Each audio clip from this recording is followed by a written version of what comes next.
Hello दोस्तों, नमस्कार। दिन भर की बड़ी खबर बिना देरी के बताने वाले हैं। जहां सबसे पहले बताएंगे जयशंकर जी के दाम से भारत ने पाकिस्तान की नींद कर दी हराम। जी हां, भारत ने अफगानिस्तान को लेकर उठा दिया बड़ा कदम। पाकिस्तान के पैरों तले जमीन खिसक गई। दोस्तों बताएंगे भारत का फैसला, तो वहीं बताएंगे भारतीय दूतावास ने कनाडा को लेकर जस्टिन ट्रूडो को लेकर लिया बहुत बड़ा और सख्त फैसला, जिसके बाद कनाडा को घुटनों पर ला देगा अपना भारत। दोस्तों बताएंगे कनाडा को लेकर क्या फैसला लिया है मोदी सरकार ने। तो वहीं आखिर ऐसा क्यों हुआ? मंदिर पर हमले के बाद भड़काऊ भाषण देने के आरोप में पुजारी को ही हिंदू सभा ने निलंबित कर दिया। दोस्तों कनाडा हिंदू मंदिर से बड़ी खबर आ रही है। आखिर हिंदू सभा ने पुजारी को निलंबित क्यों कर दिया? साथ ही साथ एक से एक बड़ी खबर आपको बताने वाले हैं। बस आप वीडियो के लास्ट तक बने रहिएगा। और खबरों में आगे बढ़ने से पहले देश भारत का निरंतर समर्थन करते और मानते कि अपना भारत ना कभी झुकाता, ना झुका है, ना झुकेगा। तो इस वीडियो को लाइक करके, चैनल को सब्सक्राइब करके, बेल आइकन दबा के कमेंट में जय हिंद कहिएगा। बात करें पहली बड़ी खबर की, जहां जयशंकर जी के दाव से पाकिस्तान की नींद हुई हराम। तालिबान रक्षा मंत्री से पहली बार मिले भारतीय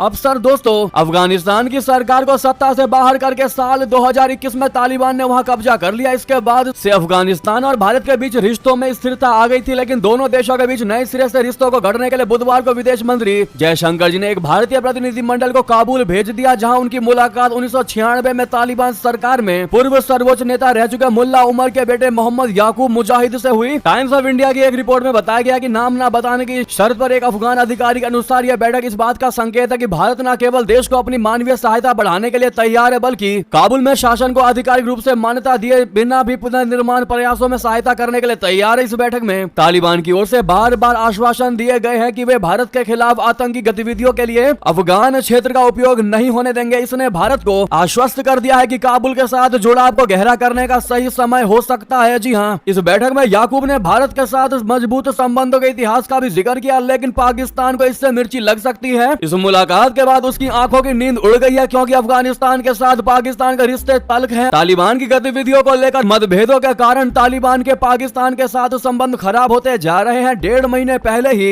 सितंबर में पाकिस्तान ने काबुल से अपने विशेष प्रतिनिधि को हटा लिया था। दरअसल दोनों देशों की सीमा पर अक्सर झड़पें और गोलीबारी होती रहती है। जी हाँ, पाकिस्तान दावा करता रहा है कि अफगानिस्तान तालिबानी शासन तहरीक तालिबान पाकिस्तान जैसे चरमपंथी संगठन को बढ़ावा देता है। अब ऐसे में भारत का यह कदम पाकिस्तान के लिए किसी बड़े झटके से कम नहीं। दोस्तों वहीं आपको बता दें बिग ब्रेकिंग न्यूज, भारत ने कनाडा में बंद कर दिए वाणिज्य दूतावास। कह दिया बुनियादी सुरक्षा भी नहीं मिल रही है कनाडा की तरफ से। जी हाँ, भारतीय दूतावास ने बड़ा फैसला लेकर के जस्टिन ट्रूडो को घुटनों पर लाने का प्रिपरेशन कर लिया है। बता दें भारत और कनाडा के संबंध दिन प्रतिदिन बिगड़ते जा रहे हैं। दोनों देशों के बीच खटास में वृद्धि हुई है। इस संदर्भ में टोरंटो स्थित भारतीय महाविनोदन ने अपने कई निर्धारित काउंसलर कैंपों को रद्द करने का फैसला किया है। इसका कारण कनाडा द्वारा उचित सुरक्षा प्रदान नहीं करना बताया गया। सूत्रों के अनुसार भारतीय दूतावास ने यह जानकारी दी है कि सुरक्षा एजेंसियों ने समुदाय कैंप प्रबंधकों को न्यूनतम सुरक्षा प्रदान करने में असमर्थता जताई है। इसी कारण महावाणिज्य दूतावास को अपने कार्यक्रम रद्द करने पड़े हैं। तो वहीं कनाडाई सुरक्षा एजेंसियां द्वारा न्यूनतम सुरक्षा से इनकार ऐसे समय में किया गया जब खालिस्तानी समर्थक काफी एक्टिव हो गए हैं और भारतीय मूल के लोगों और भारत से जुड़े संगठनों को खुली धमकियां दे रहे हैं। कनाडा के प्रधानमंत्री जस्टिन ट्रूडो और उनकी लिबरल पार्टी पर भी खालिस्तानियों द्वारा किए गए हमले की निंदा न करने के लिए आलोचना की गई है। उन पर अलगाववादियों को शरण देने और उन्हें खुश करने का आरोप है। इतना ही नहीं, खालिस्तानी समर्थकों के कनाडाई पुलिस सेवाओं में घुसपैठ करने के भी सबूत हैं। जी हाँ दोस्तों, ऐसे में जिस प्रकार से भारत ने कनाडा में वाणिज्य दूतावासों को बंद किया है, दोस्तों ये फैसला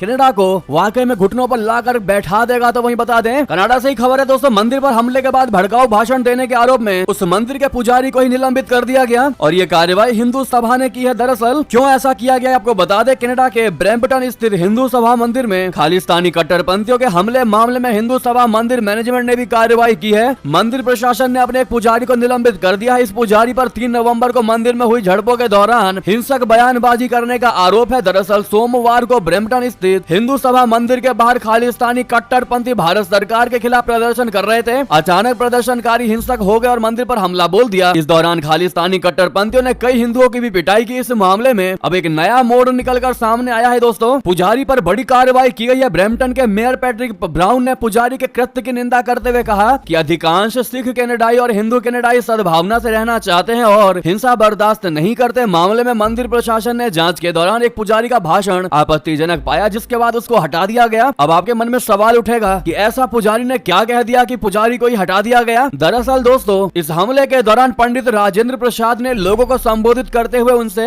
हथियार उठा लेने के लिए प्रोत्साहित किया। उन्होंने कहा कि हथियार उठाने का समय आ चुका है। मंदिर प्रबंधन ने इस वीडियो के वायरल होने के बाद कार्रवाई की है। जी हाँ दोस्तों, बहरहाल क्या उस पुजारी को निलंबित कर देना कहीं से कहीं तक दोस्तों सही फैसला है, जबकि इन खालिस्तानियों पर अब तक कोई बड़ी कार्रवाई नहीं हुई, लेकिन हिंदू सभा के लोगों ने ही पुजारी को हटवा दिया। दोस्तों इस पर आपकी राय तो बनती है। साथ ही साथ नेक्स्ट और बड़ी खबर बता दें, असम में भारत भूटान सीमा पर शुरू हुआ पहला एकीकृत चेक पोस्ट, दोनों देशों के बीच व्यापार को होगा फायदा। बता दें, असम में भारत भूटान सीमा पर पहले एकीकृत चेक पोस्ट की शुरुआत हो गई है। ये चेक पोस्ट असम के दारंगा में बनाया गया है। भारत भूटान सीमा पर बना ये पहला एकीकृत चेक पोस्ट है। इसके बनने से दोनों देशों के बीच व्यापार में काफी फायदा होगा। असम के राज्यपाल लक्ष्मण प्रसाद आचार्य और भूटान के प्रधानमंत्री दाशो शेरिंग तोब्गे ने इस चेक पोस्ट का गुरुवार को उद्घाटन किया। दारंगा में शुरू हुई ये एकीकृत चेक पोस्ट 14.5 एकड़ इलाके में फैली है और ये भारत भूटान सीमा से 700 मीटर अंदर स्थित है। इस चेक पोस्ट में कार्यालय, पार्किंग स्थल, सामान लादने और उतारने की जगह, वजन तोलने की व्यवस्था, गोदाम और चेक पोस्ट में काम करने वाले अधिकारियों के लिए आवास की सुविधा उपलब्ध कराई गई है। तो वहीं आपको बता दें, डोनाल्ड ट्रंप के राष्ट्रपति बनते ही कनाडा में चिंता और घबराहट का माहौल। आखिर ऐसी कौन सी है वो बात जिसको लेकर खौफ में आ गए जस्टिन ट्रूडो? बता दें, अमेरिकी राष्ट्रपति चुनाव में डोनाल्ड ट्रंप की जीत के बाद कनाडा में चिंता और घबराहट का माहौल है। विश्लेषकों का मानना है कि ट्रंप की वापसी से कनाडा के प्रधानमंत्री जस्टिन ट्रूडो के लिए मुश्किलें बढ़ सकती है, विशेषकर जब कनाडा के अधिकांश निर्यात का मुख्य गंतव्य अमेरिका हो। इसके साथ ही ट्रंप और ट्रूडो के बीच पहले से ही तनावपूर्ण संबंधों के कारण कनाडा में संभावित मंदी की चिंता भी जताई जा रही है। ट्रंप ने घोषणा की है कि वे सभी आयातों पर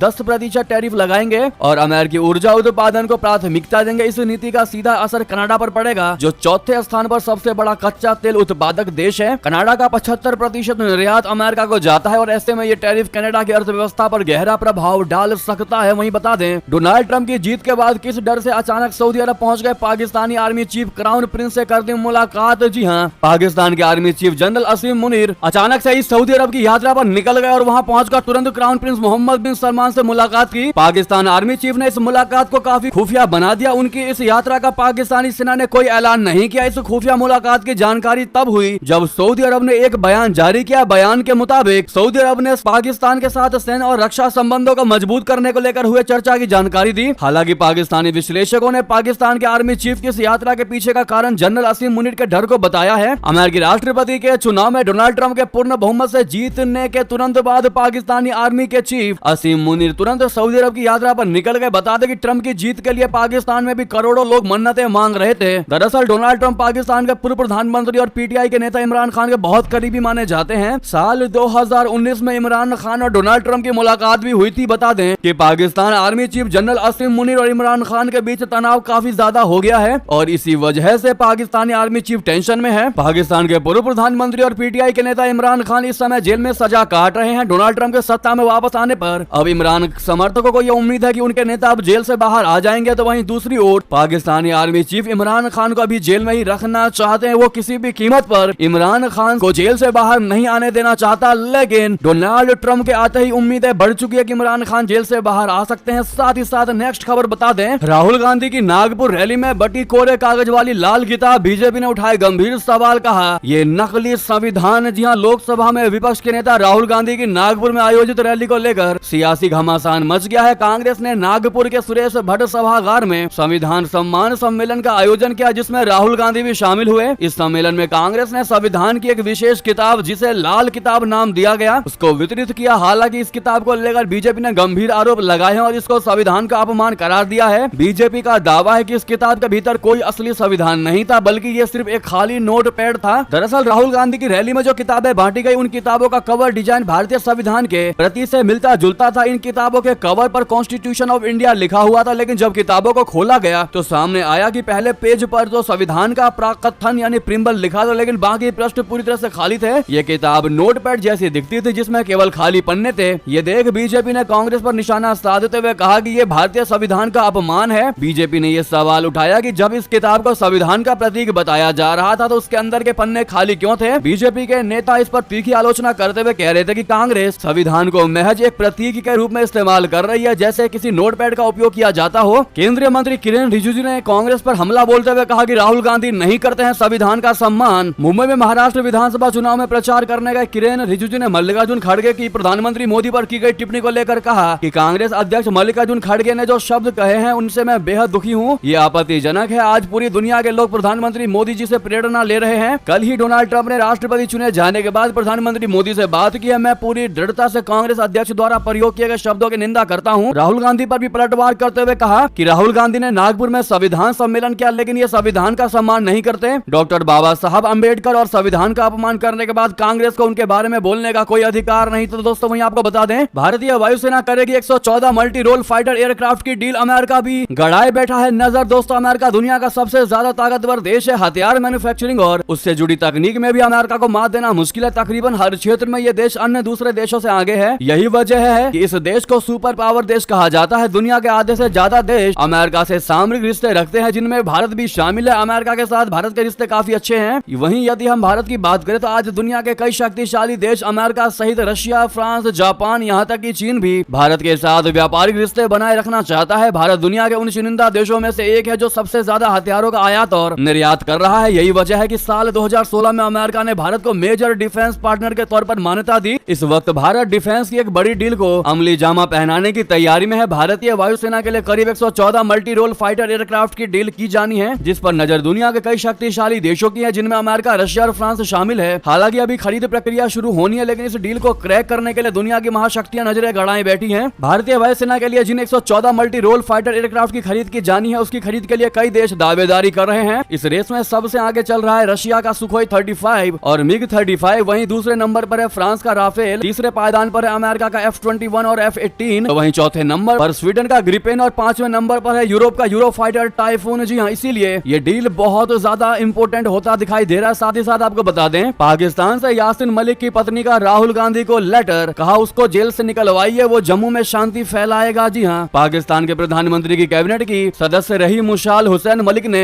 अपने पति यासीन मलिक को जेल से छुड़वाने के लिए राहुल गांधी को पत्र लिखा है। मुशाल ने अपने पति और Jammu Kashmir liberation front JKLF के प्रमुख यासीन मलिक को जेल से रिहा कराने के लिए लोकसभा में विपक्ष के नेता राहुल गांधी से अपने पति का मुद्दा संसद में उठाने का आग्रह किया। मुशाल ने दावा किया कि उसका पति जम्मू कश्मीर में शांति कायम करने में अहम भूमिका निभा सकता है। मानवाधिकार और महिला सशक्तिकरण के मुद्दे पर पाकिस्तान के प्रधानमंत्री की पूर्व सहायक मुशाल ने राहुल गांधी को लिखे पत्र में 3 दशक पुराने राजद्रोह मामले में मलिक के खिलाफ जारी मुकदमे की ओर उनका ध्यान आकर्षित किया है, जिसमें राष्ट्रीय अन्वेषण अभिकरण ने उसे मौत की सजा देने का अनुरोध किया है। जी हाँ, वहीं आपको बता दें, बांग्लादेश चटगांव में सुरक्षा बलों ने हिंदुओं पर की कार्रवाई। सोशल मीडिया पोस्ट के बाद फैला था तनाव। दोस्तों बांग्लादेश की पोर्ट सिटी चटगांव में सांप्रदायिक तनाव बढ़ गया है। सुरक्षा बलों ने सोशल मीडिया पोस्ट से भड़की झड़पों के बाद अल्पसंख्यक हिंदू समुदाय पर बड़े पैमाने पर कार्रवाई शुरू कर दी। ये घटना 5 नवंबर को हजारी गली इलाके में हुई, जब कट्टरपंथी इस्लामी ग्रुप जमाते इस्लामी के सदस्य उस्मान अली ने हिंदू धर्म और international society for Krishna consciousness यानी इस्कॉन के खिलाफ सोशल मीडिया पर अपमानजनक टिप्पणी की। तो वहीं आपको बता दें, धारा 370 पर स्मृति ईरानी ने किया रुख साफ, कहा विशेष दर्जा किसी भी स्थिति में बहाल नहीं होगा। जी हाँ, भारतीय जनता पार्टी की नेता स्मृति ईरानी ने 2019 में अनुच्छेद 370 के निरस्तीकरण पर अपना रुख साफ कर दिया है। जम्मू कश्मीर विधानसभा में अनुच्छेद 370 को लेकर चल रहे हंगामे के बीच स्मृति ईरानी ने एक प्रेस वार्ता में घोषणा की है कि अनुच्छेद 370 को किसी भी